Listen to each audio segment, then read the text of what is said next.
ನಮಸ್ಕಾರ ವಿದ್ಯಾರ್ಥಿಗಳೇ. ನಾನು 9ನೇ ತರಗತಿಯ ವಿದ್ಯಾರ್ಥಿಗಳಿಗೆ ಬೆಳಗಿನ ತಾಣ ಜೈಪುರ ಎಂಬ ಗದ್ಯಭಾಗವನ್ನು ಮಾಡ್ತಾ ಇದ್ದೆ. ಈಗ ಅದರದ್ದು ಆ ಜೈಪುರದಲ್ಲಿ ಕೆ ಶಿವರಾಮ್ ಕಾರಂತ್ ಅವರು ಜೈಪುರದಲ್ಲಿ ಹೋದಾಗ ಅಲ್ಲಿನ ಉಡುಗೆ ತೊಡುಗೆ ಆಹಾರ ವಿಹಾರ ಜೊತೆಗೆ ಅಲ್ಲಿ ಅರಮನೆ ಹೇಗಿತ್ತು, ಅಂಬೇರ್ನಲ್ಲಿರುವಂಥ ಕೋಟೆ ಮೇಲೆ ಒಳಗಡೆ ಇರುವಂಥ ಅರಮನೆ ಹೇಗಿತ್ತು ಅಂತ ಮನೆ ನೋಡ್ಬೇಕು. ಈಗ ಆ ಅರಮನೆಯನ್ನು ನೋಡ್ಕೊಂಡು ಏನು ಮಾಡ್ತಾರೆ ಅವರು ವಾಪಸ್ ತಮ್ಮ ಮಲ್ಲನೆ ಟಾಂಗ ಕುಂಡ್ರು ಅವ್ರ ಸ್ನೇಹಿತರು ಅವರು ವಾಪಸ್ ಅವ್ರ ಮನೆಗೆ ಬಂದಿರ್ತಾರೆ. ಒಂದು ದಿನದ ಜೈಪುರನ್ನು ನೋಡುವಂಥ ಒಂದು ಪ್ರವಾಸ ಒಂದು ದಿನ ಮುಗಿತು. ನೆಕ್ಸ್ಟ್ ಮರುದಿವಸ ಅವ್ರಿಗೆ ಹೋಗುವಂಥ ಎಲ್ಲಿಗೆ ಹೋಗುವಂಥ ಒಂದು ವಿಚಾರ ಅಂದರೆ ಐಡಿಯಾ ಇಟ್ಕೊಂಡಿರ್ತಾರೆ. ಅಂದರೆ ಮರುದಿನ ಬೆಳಗ್ಗೆ ಅಲ್ಲಿ ಸಮೀಪವಾಗಿರುವ ಜಂತರ್ ಮಂತರ್ ನೋಡಲು ಹೋದರು. ಎಲ್ಲಿಗೆ ಹೋಗ್ತಾರೆ ಅವರು? ಜಂತರ್ ಮಂತರ್ ನೋಡಲು ಹೋದೆವು. ಸ್ನೇಹಿತರು ಅವ್ರ ಕರೆದು ಜಂತರ್ ಮಂತರ್ ನೋಡ್ತಾರೆ. ಜಂತರ್ ಮಂತರ್ ಏನಿತ್ತಪ್ಪ ಅಂದರೆ ಹಳೆಯ ಕಾಲದ ಖಗೋಳ ವಿಜ್ಞಾನದ ಪರಿಶೀಲನೆ, ಖಗೋಳ ಆಕಾಶಕಾಯಗಳ ಬಗ್ಗೆ ಅಧ್ಯಯನ ಮಾಡುವಲ್ಲೂ ಇರುವಂಥ ಒಂದು ಖಗೋಳ ವಿಜ್ಞಾನದ ಪರಿಶೀಲನೆ. ಈ ಹೆಂಗೆ ಹಿಂಗೆ ಖಗೋಳ ವಿಜ್ಞಾನಗಳ ಆಕಾಶಕಾಯಗಳ ಬಗ್ಗೆ ಅಧ್ಯಯನ ಮಾಡಲು ಇರುವಂಥ ಒಂದು ಸೈನ್ಸ್ ಪಾರ್ಕ್. ನಮ್ಮ ಗುಲ್ಬರ್ಗದಲ್ಲಿ ಹೋದ ನೋಡಿ ಸೈನ್ಸ್ ಸೆಂಟರ್ ಅಂತ ಹೇಳಿ, ಅಲ್ಲಿ ಹೋದಾಗ ನಿಮ್ಗೆ ಆಕಾಶಕಾಯಗಳ ಬಗ್ಗೆ ಒಂದು ರೀತಿಯ ಹೆಂಗೆ ಅದ ಗ್ರಹಗಳ ಚಲನೆ ಗತಿ ನಿಯಮ ಎಲ್ಲ ತಿಳ್ಕೊಳ್ಬೇಕು. ಅಂಥ ತಾರಾಮಂಡಲಗಳನ್ನು ಆಗಿನ ಕಾಲದಲ್ಲಿ ನೋಡ್ರಿ, ಆಗಿನ ಕಾಲದಲ್ಲಿ ರಜಪೂತರ ಅರಸರ ಒಂದು ವೈಜ್ಞಾನಿಕತೆಗೆ ಸಾಕ್ಷಿಯಾಗಿ ನಿಲ್ಲುವಂಥದ್ದು ಜಂತರ್ ಮಂತರ್. ಅವಾಗಲೂ ಕೂಡ ಈಗ ನೋಡ್ರಿ ಟೆಕ್ನಾಲಜಿ ಮುಂದೆ ಸೈನ್ಸ್ ಎಲ್ಲ ಮುಂದುವರೆದಂಥ ಕಾಲ. ಈಗ ಸುಮಾರು 100 ವರ್ಷ 200 ವರ್ಷಗಳ ನಂತರ ಘಟಿಸುವ ಗ್ರಹಗಳ ಬಗ್ಗೆ ಅಥವಾ ಗ್ರಹಣಗಳ ಬಗ್ಗೆ, ಅಲ್ಲಿ ಆಕಾಶಕಾಯಗಳಾಗುವ ಚಲನವಲನಗಳ ಬಗ್ಗೆ, ಯಾವುದೇ ಧೂಮಕೇತುಗಳು ಯಾವಾಗ ನಿಮ್ಗೆ ಏನಾಗ್ತವೆ ಆಕಾಶಕಾಯಗಳಲ್ಲಿ ಅಧ್ಯಯನ ಮಾಡ್ತಾರೆ. 100 ವರ್ಷಗಳ ನಂತರ ಘಟಿಸುವ ಗ್ರಹಣಗಳ ಬಗ್ಗೆ ಈಗ ಕೂಡ ನಾವು ನಿಖರವಾಗಿ ಹೇಳುವಂಥ ವ್ಯವಸ್ಥೆ ಇದೆ. ಯಾಕಿದೆ ಅಂತಂದ್ರೆ ಈಗಿನ ಟೆಕ್ನಾಲಜಿ ಫಾಸ್ಟ್ ಅದ. ನಾವಾಗೆ ಕೆಲವೊಂದು ಸ್ಯಾಟಲೈಟ್ಗಳ ವ್ಯವಸ್ಥೆ ಆಕಾಶ ಮಂಡಲದಲ್ಲಿ ಮಾಡ್ಕೊಂಡು ಆ ಸ್ಯಾಟಲೈಟ್ಗಳು ನಮಗೆ ಕಳಿಸುವಂಥ ವೇವ್ಸ್ಗಳ ಮೇಲೆ ನಾವು ಮುಂದೆ ಆಗುವಂಥದ್ದೆಲ್ಲ. ಯಾಕಂದ್ರೆ ಆಟೋಮೆಟಿಕ್ ಈಗ ಮನುಷ್ಯ ಸೈಂಟಿಫಿಕ್ ಆಗಿ ಬಹಳಷ್ಟು ಮುಂದುವರೆದಿರ್ಬೇಕು. ಹಾಗಾಗಿ ನಮಗೆ ಮುಂದಿನ ದಿನಗಳಲ್ಲಾಗುವಂತಹ ವ್ಯವಸ್ಥೆ ಬಗ್ಗೆ ನಾವು ಅರಿತುಕೊಳ್ಳುವಂಥ ವಿಷಯ ನಮಗೆ ಗೊತ್ತಿದೆ. ಜೊತೆಗೆ ನಾವು ಮಳೆ ಪ್ರಮಾಣ ಇದೆ ಅಷ್ಟೊಂದು ಟೆಕ್ನಾಲಜಿ ಆಗಿದೆ. ಯಾಕಂದರೆ ನಾವು ಎಷ್ಟು ಮಳೆ ಈ ಒಂದು ರೀತಿಯಿಂದ ಆಧುನಿಕವಾಗಿರುವಂಥ ಉಪಕರಣ, ಆಧುನಿಕವಾಗಿರುವ ವೈಜ್ಞಾನಿಕತೆಯಿಂದ ನಮಗೆ ಲಾಭ ಕೂಡ ಇದೆ, ನಷ್ಟ ಕೂಡ ಇದೆ. ಲಾಭ ಏನಂದರೆ ಮುಂದೆ ಮಳೆ ಆಗುವ ಮುನ್ಸೂಚನೆ ಕೂಡ ಎಷ್ಟೊಂದು ಆಗ್ಬೋದು. ಕಡಲ ತೀರದಲ್ಲಿ ಇರುವಂಥ ಪ್ರದೇಶದ ಜನರಿಗೆ ಸುರಕ್ಷಿತ ಸ್ಥಳಕ್ಕೆ ಹೋಗುವಂಥ ವ್ಯವಸ್ಥೆ ಇದೆ. ಬಿರುಗಾಳಿ ಬಗ್ಗೆ ಅಥವಾ ಭೂಕಂಪ ಎಲ್ಲದ್ರ ಬಗ್ಗೆನೂ ಮುನ್ಸೂಚನೆಯಾಗಿ ಕಂಡಿಡ್ಲಿಕ್ಕೆ ಒಂದು ಉಪಯುಕ್ತ. ಜೊತೆಗೆ ಇನ್ನೊಂದಂತರ ಬಹಳಷ್ಟು ಟೆಕ್ನಾಲಜಿಯಿಂದ ಇದರಿಂದ ದುರುಪಯೋಗ ಕೂಡ ಇದೆ ಅಂತ ಹೇಳ್ಬೋದು. ಈಗ ಇಲ್ಲಿ ನಾವೀಗ ಫಾಸ್ಟ್ ಆಗಿದೆ ಈಗ ಎಲ್ಲ ಒಂದು. ಬಟ್ ಆಗಿನ ಕಾಲದ ರಜಪೂತನ ಅರಸರು ಕೂಡ ಖಗೋಳ ವಿಜ್ಞಾನ ಅಂದರೆ ತಾರಾಮಂಡಲಗಳ ಬಗ್ಗೆ ಅಧ್ಯಯನ ಮಾಡಲು ಒಂದು ಜಂತರ್ ಮಂತರ್ ಅಂತೇಳಿ ಸ್ಥಾಪಿಸಿಕೊಂಡಿದ್ದರು. 400-500 ವರ್ಷಗಳ ಪೂರ್ವದಲ್ಲಿ ಅಂದರೆ 16-15ನೇ ಶತಮಾನದಲ್ಲಿ ಖಗೋಳಶಾಸ್ತ್ರಜ್ಞರು, ಆ ಅರಸರಲ್ಲಿರುವಂಥ ಖಗೋಳಶಾಸ್ತ್ರಜ್ಞರು ಗ್ರಹಗಳ ಚಲನೆ, ಸೂರ್ಯ, ಚಂದ್ರ, ತಾರಾಮಂಡಲಗಳನ್ನು ಅಳೆದು ಪರಿಶೀಲಿಸಿ ನೋಡುವ ಸಲುವಾಗಿ ಅಲ್ಲಿ ಒಂದು ಖಗೋಳ ವಿಜ್ಞಾನ ಆಕಾಶಕಾಯಗಳ ಬಗ್ಗೆ, ತಾರಾಮಂಡಲದ ಬಗ್ಗೆ ಅಧ್ಯಯನ ಮಾಡಲು ಆಕಾಶದಲ್ಲಿರುವಂಥ ಸೂರ್ಯ, ಗ್ರಹ, ಚಂದ್ರ, ನಕ್ಷತ್ರಗಳನ್ನು ಯಾವ ರೀತಿ ದಿಕ್ಕು ಗತಿ ಬದಲಿಸುವುದನ್ನು ಅಳೆದು ಪರಿಶೀಲಿಸಿ ನೋಡಲು ಸಲುವಾಗಿ ಜಂತರ್ ಮಂತರ್ ಅಂತೇಳಿ ಒಂದು ಸಾಧನ, ಒಂದು ವ್ಯವಸ್ಥೆಯನ್ನು ಮಾಡಿಕೊಂಡು ಆ ಜಂತರ್ ಮಂತರ್ಗಳಿಗೆ ವಿಚಿತ್ರವಾದ ಸಾಧನಗಳನ್ನು ಇಟ್ಟಿದೆ. ಹಾಗೆ ಇಂಥ 18 ವಿಧದ ಸಾಧನಗಳ ಮೂಲಕ ವಿಚಿತ್ರ ರಚನೆಗಳಿವೆ. ಇಂಥ 18 ವಿಚಿತ್ರವಾದಂಥ ರಚನೆಗಳಿಟ್ಕೊಂಡು ಗಳಿಗೆ ಅಳೆಯೋದಕ್ಕೆ, ಅಲ್ಲಿ ಸಮಯವನ್ನು ಅಳೆಯೋದಕ್ಕೆ, ಸಮಯ ಕೂಡ ಹೆಂಗೆ ಜರುಗ್ತದೆ, ಎಷ್ಟು ಸಮಯ ಆಗಿದ್ದು ಅಳೆಯೋದಕ್ಕೂ, ಪ್ರತಿ ಒಂದು ತಿಂಗಳಲ್ಲಿ ಸೂರ್ಯ ನಕ್ಷತ್ರಗಳ ದಿಕ್ಕು ಪರಿಶೀಲಿಸುತ್ತೆ. ಯಾಕಂದ್ರೆ ನಮ್ಗೆ ಆಲ್ರೆಡಿ ಗೊತ್ತು ಸೂರ್ಯನ ಸುತ್ತ ಗ್ರಹಗಳು ಸುತ್ತಾ ಇರ್ತವೆ, ಹೌದಾ? 8 ಗ್ರಹಗಳು ಸೂರ್ಯನ ಸುತ್ತ ಸುತ್ತುತ್ತಾ ಇರ್ತವೆ ಅಂತ ಹೇಳಿ ಗೊತ್ತು. ಹಾಗೆ ಅಮಾವಾಸ್ಯೆ ಹುಣ್ಣಿಮೆ ಹೆಂಗೆ ಬದಲಾಗ್ತದ ಅಂತೇಳಿ ನಿಮಗೆ ಗೊತ್ತು. ಗ್ರಹಗಳು ಕೂಡ ಹೆಂಗಾಗ್ತವ, ಗ್ರಹಗಳು ಯಾಕಂದ್ರೆ ಇಲ್ಲಿ ಸೂರ್ಯಗ್ರಹಣ ಚಂದ್ರಗ್ರಹಣ ಆಗ್ತದೆ. ಯಾವಾಗ ದಿಕ್ಕನ್ನು ಸೂರ್ಯನ, ಯಾಕಂದ್ರೆ ಭೂಮಿ ಒಂದು ಗ್ರಹ, ಭೂಮಿ ತನ್ನ ಸುತ್ತನೇ ತಾನು ತಿರುಗುತ್ತಾ ಸೂರ್ಯನ ಸುತ್ತ ರೊಟೇಟ್ ಆಗ್ತಿರ್ತದೆ. ಭೂಮಿ ತನ್ನ ಸುತ್ತನೇ ತಾನು ತಿರುಗುತ್ತಾ ಸೂರ್ಯನ ಸುತ್ತ ಭೂಮಿ ತಿರುಗ್ತಾನೆ. ಭೂಮಿಯ ಉಪಗ್ರಹ ಯಾವುದು? ಚಂದ್ರ ಕೂಡ ಇದು ಈ ಭೂಮಿ ಸುತ್ತಾನೇ ಸುತ್ತೋತಿರ್ತದೆ, ಸುತ್ತೋತಾನೆ ಸೂರ್ಯನ ಸುತ್ತ ಸಿಕ್ತು. ನಿಮಗೆ ಗೊತ್ತು ಸೂರ್ಯಗ್ರಹಣ ಹೆಂಗಂತ, ಭೂಮಿ ಮತ್ತು ಚಂದ್ರನ ಮಧ್ಯೆ, ಭೂಮಿ ಮತ್ತು ಸೂರ್ಯನ ಮಧ್ಯೆ, ಚಂದ್ರನ ಮಧ್ಯೆ ಸೂರ್ಯ, ಹೀಗೆಲ್ಲ ಗೊತ್ತು, ಸೈನ್ಸ್ ಅಲ್ಲಿ ಓದಿದ್ರು. ಹೀಗೆ ಈ ಒಂದು ಆಗಿನ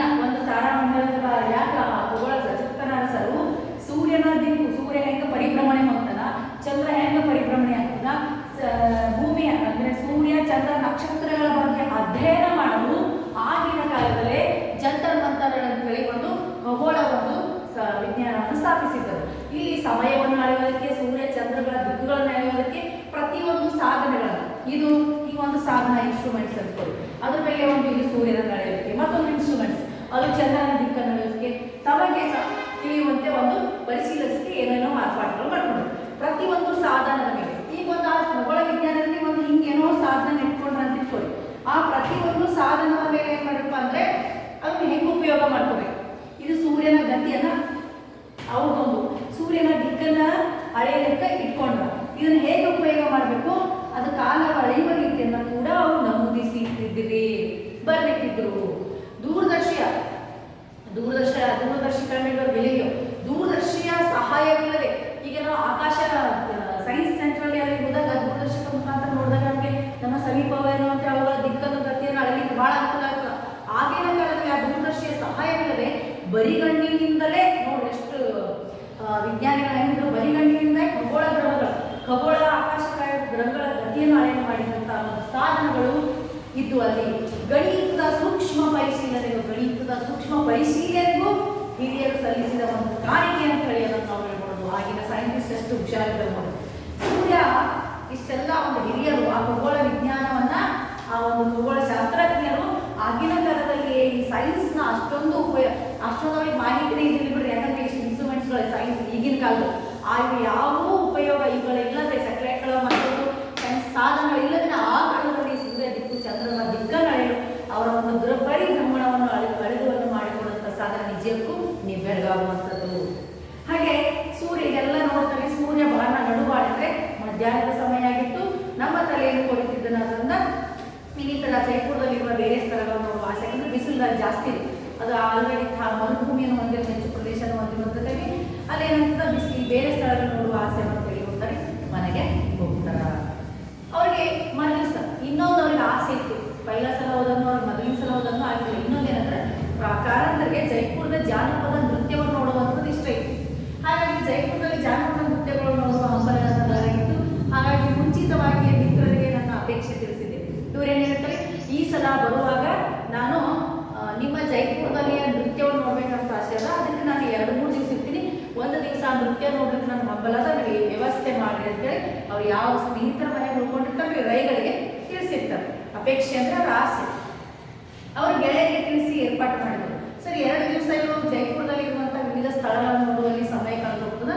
3ನೇ ದಿವಸ ಏನ್ ಮಾಡ್ತಾರೆ ಅವ್ರ ಸ್ನೇಹಿತರು, ಅವ್ರ ಗೆಳೆಯರು ರೈಗಳ ಗೆಳೆಯರಿಗೆ ಅಂತ ನೋಡಿ, ನಮ್ದು ಕರ್ನಾಟಕದಿಂದ ನಮ್ಮ ಸ್ನೇಹಿತರು ಒಂಥರ ಶಿವರಾಮ್ ಕಾರಂತ ಮತ್ತು ಅವ್ರ ಶ್ರೀಪತಿ ಅಂತೇಳಿ ಅವರಿಗೆ ಜಾನಪದ ನೃತ್ಯ ನೋಡುವಂಥ ಆಸೆ ಬಹಳದಲ್ಲಿ. ಹಾಗಾಗಿ ನೀವು ನಮ್ಮ ಗೆಳೆಯರಿಗೆ ನಿಮ್ಮ ಮನೆಯಲ್ಲಿ ಒಂದು ಜಾನಪದ ನೃತ್ಯವನ್ನು ಏರ್ಪಡಿಸುವಂಥ ವ್ಯವಸ್ಥೆ ಮಾಡಿ ಅಂತ ಹೇಳಿರ್ತಾರ. ಹಾಗಾಗಿ ರೈಗಳ ಮಿತ್ರರು ಅವರ ಮನೆಯಲ್ಲಿ, ರೈಗಳ ಮಿತ್ರರು ಯಾರಲ್ಲಿ ಗೋಪಿನಾಥರ ಅವ್ರ ಮನೆಯಲ್ಲಿ ಜಾನಪದ ನೃತ್ಯದ ಕಾರ್ಯಕ್ರಮವನ್ನು ಏರ್ಪಡಿಸಿರ್ತಾರೆ. ಸಂಜೆ ಆಗ್ತಾರೆ, ಅಲ್ಲಿ ಚೀಫ್ ಇಂಜಿನಿಯರ್ ಗೋಪಿನಾಥರ, ಇವ್ರು ಯಾರು ಶಿವರಾಮ್ ಕಾರಂತರ ಮಿತ್ರರಾಗಿರುವಂಥ ರೈಗಳ ಮಿತ್ರರು ಗೋಪಿನಾಥರು, ಅವರು ಅಲ್ಲಿ ಚೀಫ್ ಇಂಜಿನಿಯರ್ ಇರ್ತಾರೆ. ಆ್ಯಕ್ಚುಲಿ ಅವರು ಕರ್ನಾಟಕದ ಮೈಸೂರಿನವರೇ ಇರ್ತಾರೆ. ಸದ್ಯ ಜೈಪುರದಲ್ಲಿ ಉದ್ಯೋಗ ಮಾಡಿಕೊಂಡು ಅಲ್ಲೇ ಸ್ವಂತ ಮನೆ ಕಟ್ಕೊಂಡು ಅಲ್ಲೇ ವಾಸವಾಗಿರ್ತಾರೆ. ಅವರ ಸುಂದರ ಬಂಗಲೆ ಎದುರಿಗೆ ಹಚ್ಚ ಹಸುರಿನ ಬಯಲಿನ ಒಂದು ತುಡುಕು ಜಾಗ, ಅವ್ರು ದೊಡ್ಡದೊಂದು ಬಂಗ್ಲಾ ಕಟ್ಸ್ಕೊಂಡು ಅಲ್ಲೇ ಇರ್ತಾರೆ. ಮುಖ್ಯ ಇಂಜಿನಿಯರ್ ಇರ್ತಾರೆ. ಅವ್ರ ಬಂಗ್ಲೆ ಎದುರು ಒಂದು ಮನೆ ಮುಂದೆ ಒಂದು ಗಾರ್ಡನ್ ಟೈಪ್ ವ್ಯವಸ್ಥೆ ಮಾಡಿರ್ತಾರೆ. ಅದರಲ್ಲಿ ಅಲ್ಲೇ ಒಂದು ನೃತ್ಯ ಕಾರ್ಯಕ್ರಮವನ್ನು ಏರ್ಪಡಿಸಿದ್ದಾರೆ. ಊರಿನ ಆ ಜೈಪುರ ಸಾಮಾನ್ಯ ಜನರು ಒಂದು ಈಗ ಹೆಂಗೆ ನಮ್ಮ ಕಡೆ ಯಕ್ಷಗಾನ, ಬಯಲಾಟ, ಆಮೇಲೆ ಉತ್ತರ ಕರಾವಳಿ ಕಡೆ ಪ್ರದೇಶ ಹೋದ್ರೆ ಯಕ್ಷಗಾನ ಅದ, ಭೂತಾರಾಧನೆ ಒಂದು ಜಾನಪದ ನಮ್ಮ ಕರ್ನಾಟಕದ ಕಲೆ ಅದ. ಹಾಗೆ ನಮ್ಮ ಉತ್ತರ ಕರ್ನಾಟಕ ಕಡೆ ಬಂದ್ರೆ ಬಯಲಾಟ, ದೊಡ್ಡಾಟ, ಸಣ್ಣಾಟಗಳು ನೋಡ್ತೀವಿ. ಹಾಗೆ ಅಲ್ಲಿಯ ಜೈಪುರ ರಾಜಸ್ಥಾನದ ಜನರ ಒಂದು ನೃತ್ಯ, ಜನಸಾಮಾನ್ಯರ ಒಂದು ನೃತ್ಯ. ಉದಾಹರಣೆ ನಮ್ಮಲ್ಲಿ ಇನ್ನೊಂದು ಗಡಿ ಉತ್ತರ ಕರ್ನಾಟಕ ಡೊಳ್ಳು ಕುಣಿತ, ಹೆಂಗ ಈ ನೃತ್ಯಗಳ ಬಗ್ಗೆ ಅಲ್ಲಿಯೂ ಕೂಡ ಒಂದು ರಾಜಸ್ಥಾನದ ಒಂದು ಜೈಪುರ ಜನರ ಸಾಮಾನ್ಯ ನೃತ್ಯ ಇತ್ತು. ಇಬ್ಬರು ಯೌವನಸ್ಥ ಸ್ತ್ರೀಯರು ಹುಟ್ಟಿದ್ದರು. ಮಾರವಾಡಿ ಸ್ತ್ರೀಯರು ಅಂತ ತಲೆಗೆ ಸೆರಗು ಹಾಕಿಕೊಂಡು ಮುಖ ತೋರಿಸದೆ ಕುಣಿತರು. ಅಲ್ಲಿ ಜೈಪುರ ನೃತ್ಯ ಅಂದ್ರೆ ಅಲ್ಲಿ ಪುರುಷರು ಏನ್ ಮಾಡಿದ್ರು, ಯೌವನಸ್ಥ ಹುಡುಗರು ಏನ್ ಮಾಡಿದ್ರು, ಸ್ತ್ರೀಯರಂತೆ ಉಡುಗೆ ಅಂದ್ರೆ ಹೆಣ್ಮಕ್ಳಂತೆ ವೇಷ ಧರಿಸಿಕೊಂಡು ಮಾರವಾಡಿ, ಆಕ್ಚುಲಿ ರಾಜಸ್ಥಾನದಲ್ಲಿ ರಜಪೂತನ ಮಾರವಾಡಿ ಅಂತ ಕೂಡ ಕರೀತಾರೆ. ಅವರಿಗೆ ಅವರು ಶರ್ಟನ್ನ ಏನ್ ಮಾಡ್ತಾರೆ, ಮುಖ ಪೂರ್ತಿ ಹಾಕೋತಾರೆ. ಅದೊಂದು ಸಂಪ್ರದಾಯ ರಾಜಸ್ಥಾನದಲ್ಲಿ. ಶರ್ಟ್ ಏನ್ ಮಾಡ್ತಾರೆ, ಮುಖಕ್ಕೆ. ಈ ಪುರುಷರೇ ಸ್ತ್ರೀಯರ ವೇಷ ಮುಖ ತೋರಿಸದೆ ಪುರುಷರೇ ಸ್ತ್ರೀಯರ ವೇಷವನ್ನು ಧರಿಸಿಕೊಂಡು ಸ್ತ್ರೀಯರಂತೆ ಕುಳಿತಿದ್ದರು. ಹಿಮ್ಮೇಳಕ್ಕೆ ಅಲ್ಲಿ ಜನಪದ ನೃತ್ಯಕ್ಕೆ ಡೋಲ್ ಮತ್ತು ತಮಟೆಗಳನ್ನು ಕೂಡ ತಂದಿದ್ದರು. ಮುಂಭಾಗದಲ್ಲಿ ಸ್ತ್ರೀ ವೇಷದ ನರ್ತಕರು ಕ್ಲಾಸಸ್ ಅಂದ್ರೆ ಅವರು ಪುರುಷರು ಸ್ತ್ರೀ ವೇಷವನ್ನು ಹಾಕೊಂಡು ಕುಣಿತಾ ಇದ್ರು ಕೂಡ ಅಲ್ಲಿ ಅವರು ಸ್ವಲ್ಪವೂ ಇವರು ಕುಣಿತಾ ಇರುವಂತವ್ರು ನೃತ್ಯ ಮಾಡ್ತಿರೋರು ಪುರುಷರು ಅನಿಸ್ತಿರ್ಲಿಲ್ಲ. ಹಂಗವರು ಸ್ತ್ರೀಯರ ಹಾವಭಾವಗಳನ್ನು ಮಾಡುತ್ತಾ ಚಲನವಲನವನ್ನು ಮಾಡುತ್ತಾ ಸ್ತ್ರೀಯರ ವೇಷ ಧರಿಸಿಕೊಂಡು ಕುಳಿತಿದ್ರು. ಅವರ ಕಾಲಿನ ನಡಿಗೆಯಲ್ಲಿ ಕೈಗಳ ಚಲನೆಯಲ್ಲಿ ಜಾಣ್ಮೆ ಚೆಲುವುಗಳೆಲ್ಲ ಇದ್ದವು. ಅವ್ರ ಕಾಲು ಕುಣಿತಾ ಕುಣಿತಾ ಸ್ಟೆಪ್ಸ್ ಮಾಡ್ತಾ ಇದ್ರು, ಕೈ ಮಾಡ್ತಾ ಇದ್ರಲ್ಲ, ಅಲ್ಲಿ ಜಾಣ್ಮೆ ಇತ್ತು. ಸ್ತ್ರೀಯರಂತೆ ಅಂದ್ರೆ ಯಾವ ರೀತಿ ನಾಚುತ್ತಾಗಿ ಸ್ತ್ರೀಯರು ನೃತ್ಯ ಮಾಡ್ತಿದ್ರು ಅದೇ ರೀತಿ ಜಾಣ್ಮೆ ಚೆಲುವುಗಳೆರಡನ್ನು ತೋರಿಸುತ್ತಾ ನೃತ್ಯ ಮಾಡ್ತಿದ್ರು. ಅವ್ರ ಜೊತೆಗೆ 3-4 ಹುಡುಗರು ಅಲ್ಲಿ ಆ ನೃತ್ಯ ನೋಡಲು ಇನ್ನೂ ಸುತ್ತಮುತ್ತ ಜನ ಬರ್ತಾರೆ. ಆ ಊರಿನ 3-4 ಹುಡುಗರು ತಮ್ಮ ನಿತ್ಯದ ಉಡುಪಿನಲ್ಲಿಯೇ ಅವ್ರ ಜೊತೆ ಕುಣಿತಾ ಇದ್ರು. ಈ ನೋಟವನ್ನು ನೋಡುವುದಕ್ಕೆ ಗುರುವಣಗರು ಅಲ್ಲಿದ್ದಂಥ ಜನರು ಬಂದು ಕೂಡ ಕಲಿತರು. ನಮಗಾಗಿ ಒಂದು ದಿನದ ಏರ್ಪಾಟಿನಿಂದ ಈ ಕಾರ್ಯಕ್ರಮ ಏರ್ಪಡಿಸಿದ ಮಿತ್ರರಿಗೆ ನಾನು ತುಂಬಾ ಕೃತಜ್ಞನಾಗಿದ್ದೇನೆ.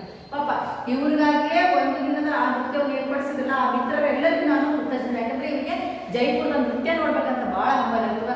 ಅದನ್ನು ಏರ್ಪಡಿಸಿದಂಥ ರೈಗಳಿಗೆ ಗೋಪಿನಾಥರಾಯರಿಗೆ ನಾನು ತುಂಬಾ ಕೃತಜ್ಞನಾಗಿದ್ದೇನೆ ಅಂತ ಹೇಳ್ತಾರೆ. ಕೆಲಸವಾದ ಮೇಲೆ ಗೋಪಿನಾಥ ನೃತ್ಯವೆಲ್ಲ ನೋಡ್ಕೊಂಡ್ಮೇಲೆ ಗೋಪಿನಾಥರ ಮನೆಯಲ್ಲಿ ಅವರಿಗೆ ಔತಣ ಇರ್ತದೆ. ಅವರ ಅತಿಥಿ ಸತ್ಕಾರವನ್ನು ಸ್ವೀಕರಿಸಿ ಅವ್ರ ಮನೆಗೆ ಊಟ ಮಾಡಿಕೊಂಡು ವಾಪಸ್ ರೈಗಳ ಮನೆಗೆ ಬರ್ತಾರೆ.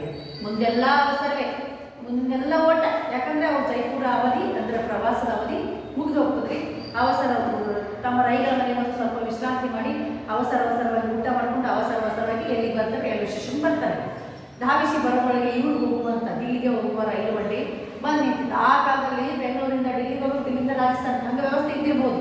ಬಟ್ ಇವಾಗಿಲ್ಲ, ಎಲ್ಲ ಕಡೆಯೂ ಟ್ರೈನ್ ವ್ಯವಸ್ಥೆ ಚೆನ್ನಾಗಿದೆ. ಹಾಗಾಗಿ ಅವರು ಬರೋದ್ರೊಳಗೆ ದೆಹಲಿಗೆ ಹೋಗುವ ರೈಲು ಬಂದು ನಿಂತಿತ್ತು ರೀ. ಮಿತ್ರ ರೈಲು ಏನು ಮಾಡ್ತಾರೆ, ಮಿತ್ರ ರೈಗಳ ಸತ್ಕಾರಕ್ಕೆ ನಿಜವಾಗ್ಲೂ ನೀವು ಕೊಟ್ಟಂಥ ಅತಿಥಿ ಸತ್ಕಾರ ತುಂಬ ಚೆನ್ನಾಗಿತ್ತು ಅಂತೇಳಿ ಅವರಿಗೆ ವಂದಿಸಿ ಅವರ ರೈಲು ಬಂಡಿಯಲ್ಲಿ ಅವ್ರಿಗಾಗಿ ಇದ್ದಂಥ ಕಾಯ್ದೆ ಸ್ಥಿತಿ ಮೇಲಂಕಿಸಲ್ಲಿ ಹೋಗಿ ಹಾಸಿ ಬಿಡಿಸ್ಕೊಂಡ್ರೆ ರಾತ್ರಿ ಆಗಿರ್ತದೆ, ಅಲ್ಲಿ ಮಲ್ಕೊಂಡ್ಬಿಡ್ತಾರ ಟ್ರೈನ್ ಒಳಗೆ. ಅವರು ಬೆಳಗಾಗಿ ಎದ್ದಾಗ ದೆಹಲಿಯನ್ನು ತಲುಪಿರ್ತಾರ. ಹೀಗೆ ಕಾರಂತರು ಪ್ರವಾಸವನ್ನ ಅದ್ಭುತವಾಗಿ ನೋಡ್ಕೊಂಡು ಬರ್ತಾರೆ. ಇಲ್ಲಿ ವರ್ಣನೆ ಮುಖ್ಯ. ನಮಗೆ ನಿಜವಾಗ್ಲೂ ನಾವು ಇಲ್ಲಿವರೆಗೂ ಪ್ರವಾಸವನ್ನು ಓದ್ತಾ ಹೋದಾಗ ಜೈಪುರ್ಗೆ ಹೋಗಿ ಬಂದಂಗಾಯ್ತು, ಅಲ್ಲಿ ಯಾರ ಮನೆ, ಅಲ್ಲಿ ಜನರ ಸಂಸ್ಕೃತಿ ನಮಗೂ ಗೊತ್ತಾಗ್ತದೆ. ಯಾಕಂದ್ರೆ ನಾವು ಈಗ ನಮ್ಮಲ್ಲಿ ಕರ್ನಾಟಕದಲ್ಲಿ ವಿಭಿನ್ನ ಸಂಸ್ಕೃತಿ ಇದೆ. ಉತ್ತರ ಕರ್ನಾಟಕ ಬಂದರೆ ನೀನು ಊಟ, ಉಡುಗೆ ತೊಡುಗೆ ಆಹಾರಗಳು. ನೀವು ದಕ್ಷಿಣ ಕರ್ನಾಟಕ ಕಡೆ ಹೋಗಿ ಕರಾವಳಿ ಸೈಡ್ ಹೋಗಿ, ಕರಾವಳಿ ಪ್ರದೇಶಕ್ಕೆಲ್ಲ ಹೋದ್ರೆ ಮೀನುಗಾರ ಸಿಗ್ತಾರೆ. ಅಲ್ಲಿ ಉಡುಗೆ ತೊಡುಗೆ ಆಹಾರ ಸ್ವಲ್ಪ ಡಿಫ್ರೆನ್ಸ್ ಇರ್ತದೆ ಊಟಕ್ಕೂ ನಮ್ಮಲ್ಲಿ ಅವರಿಗೆ ವ್ಯತ್ಯಾಸ. ನಾವು ಇದಕ್ಕೆ ಕೋಲಾರ, ಬೆಂಗಳೂರು ಆ ಸೈಡ್ ಹೋದ್ರೆ ರಾಗಿ ಮುದ್ದೆ ಜಾಸ್ತಿ. ನಮ್ಮ ಕರ್ನಾಟಕ ಅಂದರೆ ಜೋಳದ ರೊಟ್ಟಿ ಊಟ ಮಾಡ್ತೀವಿ. ಹೀಗೆ ನಾವು ಇಲ್ಲಿಂದ ಅರ್ಥಕೊಳ್ಳೋದ್ರ ಜೊತೆಗೆ ನಮ್ಮ ರಾಜ್ಯ, ನಮ್ಮ ದೇಶದ ಬೇರೆ ಬೇರೆ ರಾಜ್ಯಗಳ ಬಗ್ಗೆ ಅರ್ಥಕೊಂಡಾಗ ಉತ್ತರ ಭಾರತಕ್ಕೂ ದಕ್ಷಿಣ ಭಾರತಕ್ಕೂ ಪೂರ್ವ ಪಶ್ಚಿಮಕ್ಕೂ ಉಡುಗೆ ತೊಡುಗೆ ಆಹಾರಗಳಲ್ಲಿ ಸಾಕಷ್ಟು ವ್ಯತ್ಯಾಸ. ವಿಭಿನ್ನ ಸಂಸ್ಕೃತಿಯಲ್ಲಿ ಐಕ್ಯತೆಯ ಬಿಡ್ರಿ ನಮ್ಮ ಭಾರತ, ವೈವಿಧ್ಯತೆಯಲ್ಲಿ ಐಕ್ಯತೆಯನ್ನು ಕಾಣುವಂಥ ಸಂಸ್ಕೃತಿ ನಮ್ಮ ದೇಶದಲ್ಲಿದೆ. ನಾವೇನು ಈ ಪ್ರವಾಸದಿಂದ ಏನು ಕಲಿತೀವಪ್ಪ ಅಂದರೆ ದೇಶ ಸುತ್ತಿ ನೋಡು, ಕೋಶ ಓದಿ ನೋಡು ಅಂತಂದಾಗ ವಿಭಿನ್ನವಾದ ಸಂಸ್ಕೃತಿಗಳ ಪರಿಚಯ, ಆಹಾರ, ಅದಲ್ಲದೆ ನಮ್ಮ ಸಂಸ್ಕೃತಿಯನ್ನು ಪ್ರತಿಬಿಂಬಿಸುವಂಥ ಸ್ಮಾರಕಗಳ ಬಗ್ಗೆ, ಅರಮನೆಗಳ ಬಗ್ಗೆ, ಅಲ್ಲಿಯ ವಾಸ್ತುಶಿಲ್ಪದ ಬಗ್ಗೆ ಅಧ್ಯಯನ ಮಾಡಲಿಕ್ಕೆ ನಮಗೆ ತುಂಬ ವಿಪುಲವಾದ ಅವಕಾಶಗಳಿವೆ. ಪ್ರವಾಸಕ್ಕಂತಾನೆ ನಾವು ಹೋಗಿ ಬರ್ತೀವಿ ಟೂರ್ ಎಲ್ಲರೂ, ಬಟ್ ನಾವು ಹೋಗಿ ಬರೋದು ಪ್ರವಾಸ ಆಗ್ತದೆ. ಅವರು ಹೋಗಿ ಬಂದಿದ್ದು ಅನುಭವದ ಪ್ರವಾಸ. ನಮಗೆ ಬುಕ್ಕಿಡು ಆ ಅನುಭವದ ಬುಕ್ಕಿಯನ್ನು ಬಿಚ್ಚಿಡುವಂಥ ಕೆಲಸವನ್ನು ಲೇಖಕರು ಮಾಡ್ತಾರೆ. ಅದನ್ನು ಓದಾಗ ನಮಗೆ 90% ಅಲ್ಲಿ ಓದಾಗಲ್ಲ, ಬಟ್ ಪ್ರಾಯೋಗಿಕವಾಗಿ ನಮಗೆ ಅನುಭವ ಆಗಬೇಕಂದ್ರೆ ನಾವು ಕೂಡ ಪ್ರವಾಸವನ್ನು ಕೈಗೊಂಡಾಗ ಅಲ್ಲಿ ನೈಜವಾದ ಅನುಭವವಾಗ್ತದೆ ಅಂತ ಹೇಳ್ತಾ ಈ ಪಾಠ ಇಲ್ಲಿಗೆ ಮುಗಿತು. ನೋಡಿ, ಈ ಪಾಠದ ಹಿಂದೆ ಏನದಪ್ಪ ಅಂತಂದ್ರೆ ಅಭ್ಯಾಸ ಚಟುವಟಿಕೆಯಲ್ಲಿ ಫಸ್ಟ್ ಏನ್ ಮಾಡ್ರಿ, ಕವಿ ಪರಿಚಯ ಬರೀರಿ, ಅದಾದ್ಮೇಲೆ ಕಠಿಣ ಪದಗಳ ಅರ್ಥ ಬರೀರಿ, ಅದಾದ್ಮೇಲೆ ನಾನು ಗ್ರಾಮರ್ ಹೇಳ್ತಿದ್ದು ಹಿಂದಿಂದು ಏನದ ಸಂಧಿಗಳು ಮತ್ತು ಸಮಾಸಗಳವ ಅದು ಹೇಳ್ದಾದ್ಮೇಲೆ ಒಂದು 10-15 ಬಹುವಾಯ್ಕೆ ತೆಗೀರಿ ಸಂಧಿ ಸಮಾಸದ ಮೇಲೆ. ಅದಾದ್ಮೇಲೆ 1 ವಾಕ್ಯ, 2-3 ವಾಕ್ಯ, 5-6 ವಾಕ್ಯ, ಸಂದರ್ಭ, ಬಿಟ್ಟ ಸ್ಥಳ, ಹೊಂದಿಸಿ ಬರೆಯಿರಿ. ಇದೆಲ್ಲ ಬರೀರಿ, ರಫಲ್ಲಿ ನೀವು ಬರೀರಿ. ನಾನು ಬೇರೆ ಇನ್ನೊಂದು 2-3 ದಿವಸ ಬಿಟ್ಟು ಕಳಿಸ್ತೇವೆ. ಆದರೆ ನೀವು ಮೊದಲು ರಫಲ್ಲಿ ಬರೆದು ನಿಮ್ದು ನಾನು ಪಾಠ ಹೇಳಿದ ಪ್ರಕಾರ ನೀವು ಬುಕ್ ಓದ್ರಿ, ತೆಗೀರಿ, ಸ್ವಂತ ಓನಾಗಿ ಬರೀರಿ. ಬರ್ದಾದ್ಮೇಲೆ ಏನು ಮಾಡಬೇಕು ಅಂದ್ರೆ ನಾವು ಅಪ್ಲೋಡ್ ಮಾಡಿದ್ದನ್ನು ಫೇಸ್ಬುಕ್ ನೋಟ್ ಮಾಡಬೇಕು, ಇಟ್ಕೊಳ್ಳೋದಂತ. ಈಗ ಈ ಪಾಠ ಮುಗಿತ್ರಿ. ಈ ಪಾಠದ ಹಿಂದೆ ಏನದ ಅಭ್ಯಾಸದಲ್ಲಿ ಸಂಧಿಗಳ ನಿಮ್ಮನ್ನ ಫಸ್ಟ್ ಪಾಠ ಹೇಳಿದಾಗೆ ಸಂಧಿ ಅಂದರೆ ಏನು ಹೇಳಿ, ಸಂಧಿಯಲ್ಲಿ ಕನ್ನಡ ಸಂಧಿ ಮತ್ತು ಸಂಸ್ಕೃತ ಸಂಧಿ ಅಂತ ಹೇಳಿ. ಕನ್ನಡ ಸಂಧಿಯಲ್ಲಿ 2 ವಿಧ, ಸ್ವರ ಸಂಧಿ ಮತ್ತು ವ್ಯಂಜನ ಸಂಧಿ. ಸ್ವರ ಸಂಧಿಯಲ್ಲಿ ಲೋಪ ಮತ್ತು ಆಗಮ ಸಂಧಿ ಬಗ್ಗೆ ತಿಳಿಸಿನಿ. ವ್ಯಂಜನ ಸಂಧಿ ಆದೇಶ ಸಂಧಿ ಬಗ್ಗೆ ತಿಳಿಸಿನಿ. ಈಗ ಸಂಸ್ಕೃತ ಸಂಧಿ ಬಗ್ಗೆ ತಿಳಿಯೋಣ. ಸಂಸ್ಕೃತ ಸಂಧಿಯಲ್ಲಿ ಎರಡು, ಅಲ್ಲಿಯೂ ಸ್ವರ ಸಂಧಿ ಮತ್ತು ವ್ಯಂಜನ ಸಂಧಿ. ಸ್ವರ ಸಂಧಿಯಲ್ಲಿ ಸ್ವವರ್ಣ ಗುಣ ಎಣ್ ವೃದ್ಧಿ ಸಂಧಿ. ವ್ಯಂಜನ ಸಂಧಿಯಲ್ಲಿ ಜಸ್ತ್ವ ಚುಸ್ತ್ವ ಅನುನಾಸಿಕ ಸಂಧಿ. ಈಗ ಎರಡನೇ ಭಾಗವಾದಂತಹ ಸಂಸ್ಕೃತ ಸಂಧಿ ಬಗ್ಗೆ ತಿಳಿಯೋಣ. ಸಂಸ್ಕೃತ ಸಂಧಿಯಲ್ಲಿ ಏನ್ ಮಾಡೋಣಪ್ಪ ಅಂದ್ರೆ, ಮೊದಲನೇದು ಸಂಸ್ಕೃತ ಸಂಧಿ ಅಂತ ಯಾಕೆ ಪೂರ್ವೋತ್ತರ ಪದಗಳು ಸಂಸ್ಕೃತ ಇಲ್ಲ, ಒಂದು ಕನ್ನಡ ಒಂದು ಸಂಸ್ಕೃತ ಆದ್ರೆ ಅದು ಸಂಸ್ಕೃತ ಸಂಧಿ ಅಂತ ಹೇಳಿ. ಸಂಸ್ಕೃತ ಸಂಧಿಯಲ್ಲಿ ಈಗ ಮೊದಲನೇದು ಇಲ್ಲಿ ಯಾವ ಪಟ್ರ ನೋಡಿ, ನಿಮಗೆ ಗ್ರಾಮರ ಪಾಠದಿಂದ ಎಷ್ಟು ಬರ್ತದೆ ಅದನ್ನು ಹೇಳ್ಕೊಂಡು ಹೋಗ್ತೀನಿ ನಾನು. ಮತ್ತೆ ನಿಮಗೆ ಗ್ರಾಮರ್ ಬೇಕಾದ್ರೆ ಸಪ್ರೇಟ್ 3 ಕ್ಲಾಸ್ ಸೇರಿಸಿ ಒಂದು ಗ್ರಾಮರ್ ಕ್ಲಾಸ್ ಚಾಲು ಮಾಡ್ತೀನಿ ನಾನು. ಅಲ್ಲಿ ಗ್ರಾಮರ್ ಹೇಳ್ತೀನಿ, ಹಂಗೆ ನೋಟ್ಸ್ ಹಾಕೊಂಡು ನೋಡ್ರಿ, ಫಸ್ಟ್ ಇಂದ ಹೇಳ್ಕೊಂಡು ಹೋಗ್ತೀನಿ. ಕನ್ನಡ ವರ್ಣಮಾಲೆ, ಸ್ವರ, ಕನ್ನಡ ವರ್ಣಮಾಲೆ, ನಾಮಪದ, ಸ್ವರ ಸಂಧಿಗಳು, ವ್ಯಂಜನ, ಸಮಾಸಗಳು, ಛಂದಸ್ಸು, ಅಲಂಕಾರ ಎಲ್ಲ ಪೂರ್ತಿ ಹೇಳ್ಕೋತ ಹೋಗ್ತೀವಂತ. ಅದು ಸಪ್ರೇಟ್ ಕ್ಲಾಸ್ ಹೇಳ್ತಾರೆ. ಈಗ ನಿಮ್ಮ ಅಭ್ಯಾಸ ಈ ಪಾಠದಿಂದ ಸಂಧಿ ಬಂದ ಅದನ್ನು ಹೇಳ್ಕೊಂಡು ಹೋಗ್ತೀವಿ ನೋಡಿ. ರಾಮಾಯಣ ಮಹೋನ್ನತ ಗ್ರಂಥ, ಸೂರ್ಯೋದಯ ದೃಶ್ಯ ಅತ್ಯಂತ ಮನೋಹರವಾಗಿದೆ. ನಮಗಿಂತ 2 ವ್ಯಕ್ತಿ ಯಾವ್ಯಾವ ಬರ್ತಾರೆ? ರಾಮಾಯಣ ಮತ್ತು ಮಹೋನ್ನತ. ಈಗ ನಾನು ಸಂಸ್ಕೃತ ಸಂಧಿಗಳ ಬಗ್ಗೆ ಅಧ್ಯಯನ ಮಾಡ್ತಾ ಇದ್ದೀವಿ.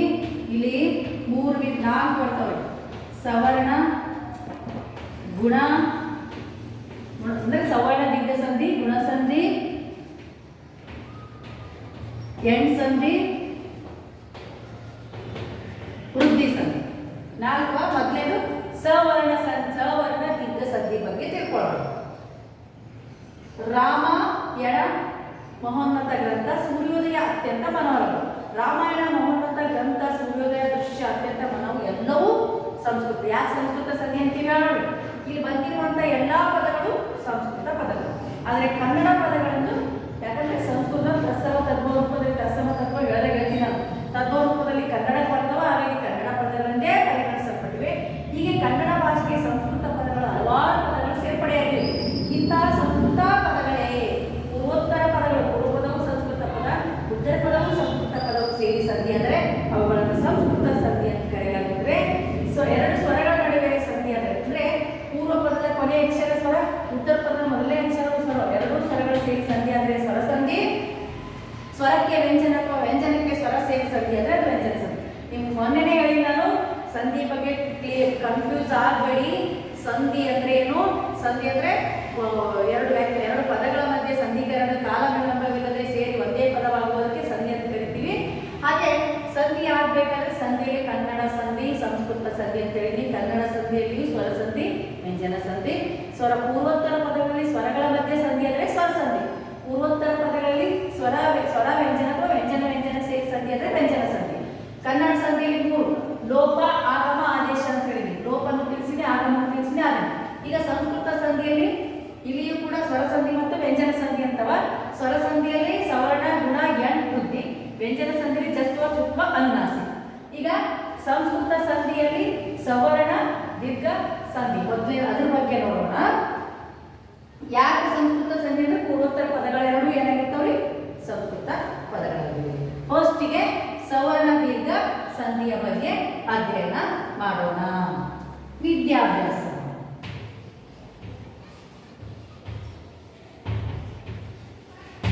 ಸರಿನಾ?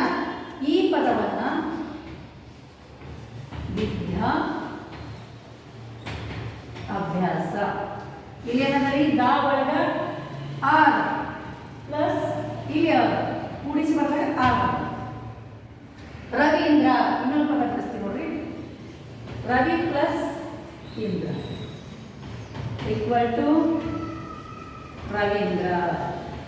ಇಲ್ಲಿ ಈ ವಿ ಒಳಗ ಈ ಅದ, ಇಲ್ಲಿ ಈ ಅದ, ಇಲ್ಲಿ ಕೂಡಿಸಿ ಬಂದಾಗ ವಿ ಏನ್ ಬಂದ್ರಿ?